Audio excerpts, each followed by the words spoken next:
সে দাত্রী মুখের মতো চাপা দিয়া বলিয়া ধরে একটা ফাতিলার মধ্যে ভরে নিচ্ছে, নিয়া ফাতিলাটা দাত্রী জামেনার হাতে তুইলা দিচ্ছে। কথা কইতাছে, জামেনা তুমি এটা নিয়ে দূরা সরে যাও।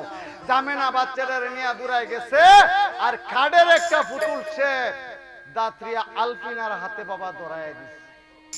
ওই যে বাচ্চাটারে নিয়ে কি করছে জানো রে বাবা, ওই বাচ্চাটারে জামেনা নিয়ে বাড়ির পিছনে একটা বেত সুবা ছিল, ওই বেত সুবার পাশে গিয়া সে জামেনা বাচ্চাটারে দেফালাইয়া ওরে বাবা বেত সুবার ভিতর ওরে দুধের বাচ্চা ভরিয়া গড়ইছে বাবা বেত সুবার ভিতর ওরে দুধের বাচ্চা ভরিয়া গড়ইছে বেত সুবার ভিতর ওরে এই দিকে আলবিনাডা কুলিলাডা চোখের বন্ধ কইলা দেখলো কাদের পুতুল ওরে চোখের বন্ধ কইলা গো দেখে কাদের পুতুল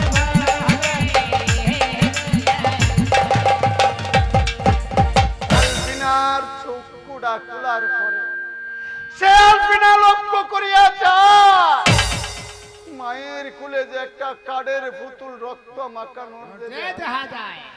আলফিনা কোথায় কইতাছে, মা গো ভাই, তুমি এটা কি দিলা আমার কোলে? আরে বেটি এই হচ্ছে তার একটাতে মা আমার গর্ভে থেকে কাঠের পুতুল? জীবনে দেখছি না মানুষের মতো কাঠের পুতুল চলা, তোমার এটা জাত করতে চলা কেলা দেয় না, কাঠের পুতুল হইছে। মা হ্যাঁ আমার গর্ভে কাঠের পুতুল হতে পারে না মা। এই বেটি আমারে ব্যথা বলাইছ না। মা গো হ্যাঁ আমি জানি আমার সন্তান তোমার নাতি হতে পারে, তুমি তোমার নাতির সাথে জীবনে অনেক ঠাট্টা করতে পারবে মা। আমার সন্তান আমার কোলে দাও, আমি একটা নজর দেখতে চাই। এই বেটি দেখ করিস না, এই তোর কাঠের পুতুল লয়ে যা, যে রক্ত রক্ত ভরাই আছে লয়ে যা। আলফিনা কয়, মা আমার গর্ভে থেকে কাঠের পুতুল হতে পারে না। আমেনা আর জামেনা এসে ঘরের মধ্যে ঢুকছে। আমেনা জামেনা কয় দাত্রী তুমি বের হয়ে যাও, এই বান্ধনীর ঘরের বান্ধনীর আমার জামাই বেহরে আনছে ফুলা বানের লাগিয়া, আর এই বান্ধনীর ঘরের বান্ধনীর গর্ভে থেকে হইছে কাঠের পুতলা। আজকে এই বান্ধন নিয়ে আমরা মানুষের সন্তান দেওয়ান লাগবো, আর নাহলে এর জানটা রাখতাম না। আমেনা সাবুকটা হাতের মধ্যে নিচ্ছে, নিয়ে আলফিনির সামনে গেছে। সাবুকটা দেখি আরে ওরে আলফিনা চোখের পানি সারে। আলফিনা কয়, ভাগো তোমরা মাইর না আমারে,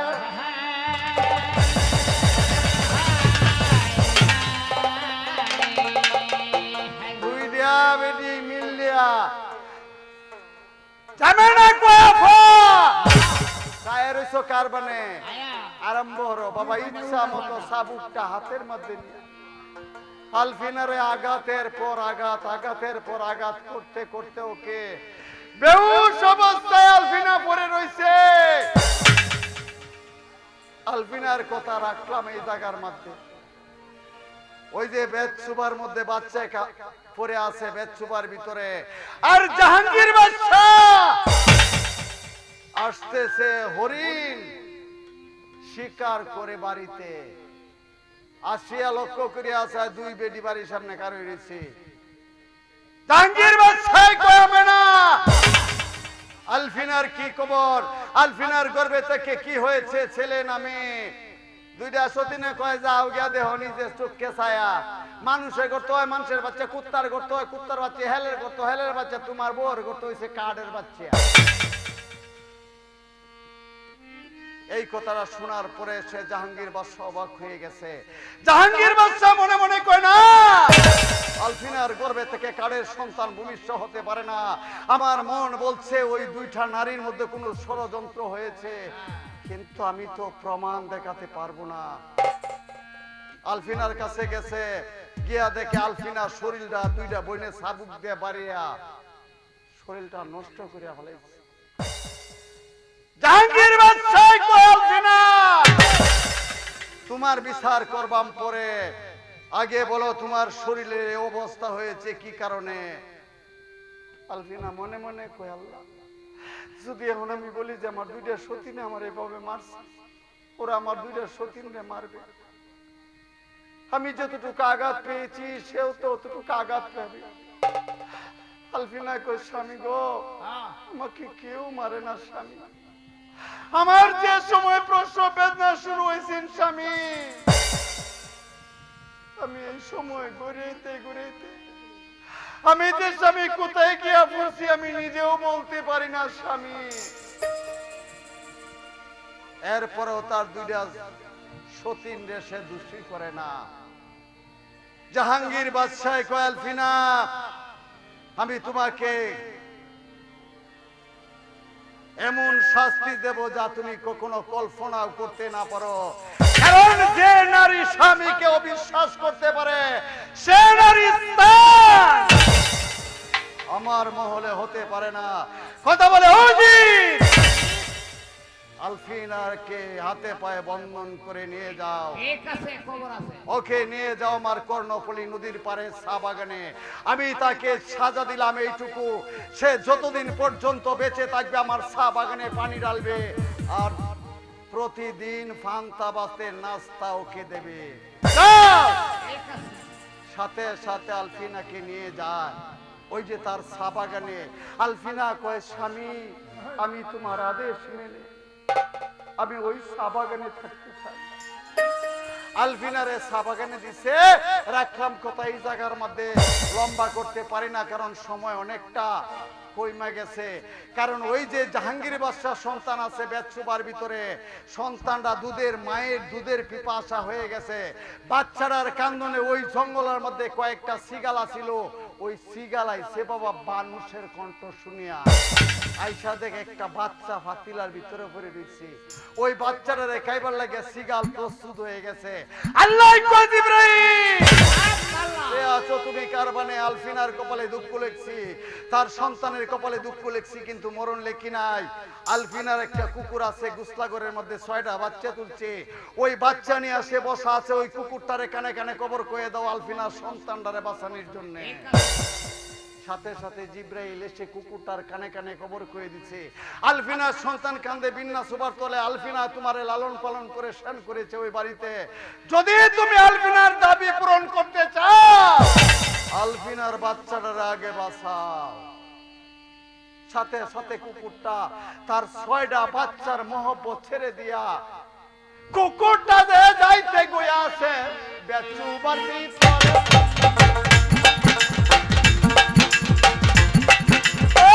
আলফিনারও সন্তান কাঁদে,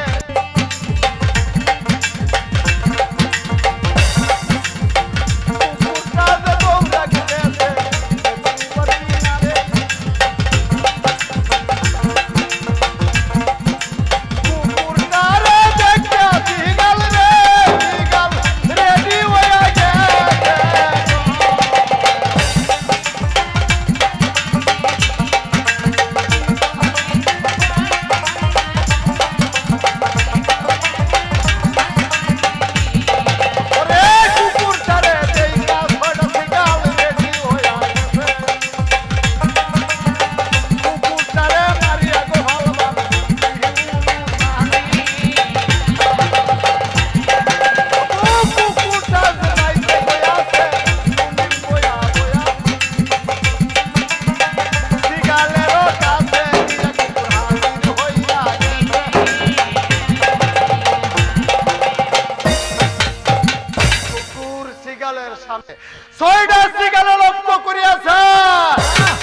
একটা কুকুর যায় বসে মনে মনে সিগালে কয় যে এই কুকুরে ব্যারিকেড করতে পারে। কুকুরটার দিকে 6টা সিগাল রুক করছে কুকুরটার সঙ্গে লড়াই করার জন্য। কুকুরে কইতাছে, ভাই ভাই আমি তোমাদের সঙ্গে লড়াই করতে আসি, তোমরা যাকে খাওয়ার জন্য প্রস্তুত হয়েছে মা দুঃখিনী পানি ডালে রে। ওরে ভাই চা বাগানের মধ্যে এই সন্তানটা তোমরা খাইও না, আল্লাহ দুহাই লাগে।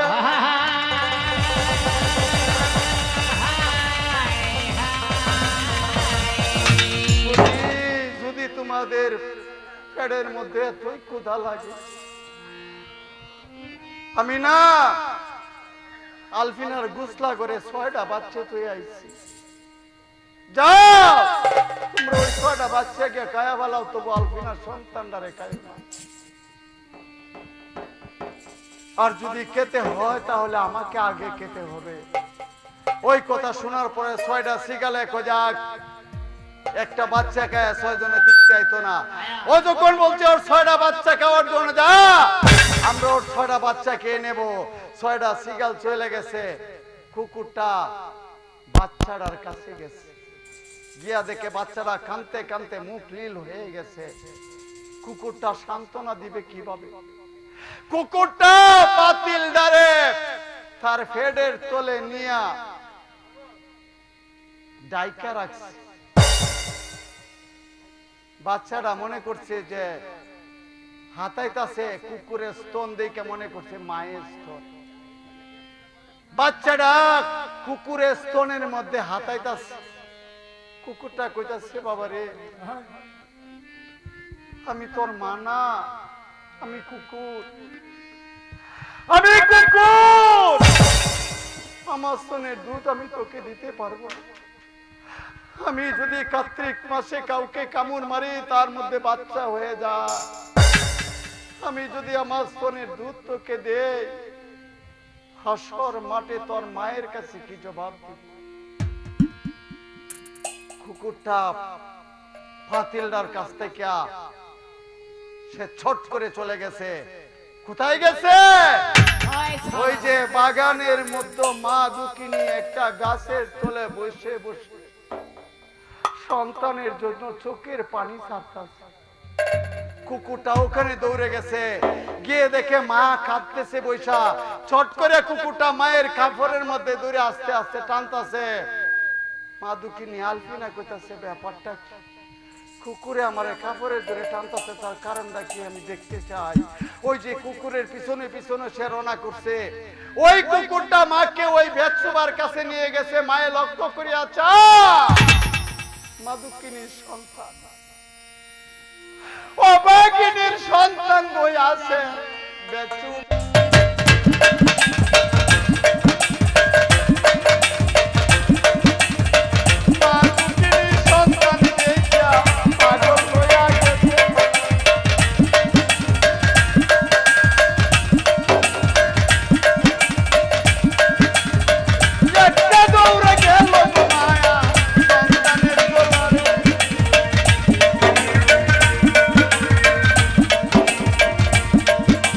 বাবা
কথা কইতেছে বাবা রে।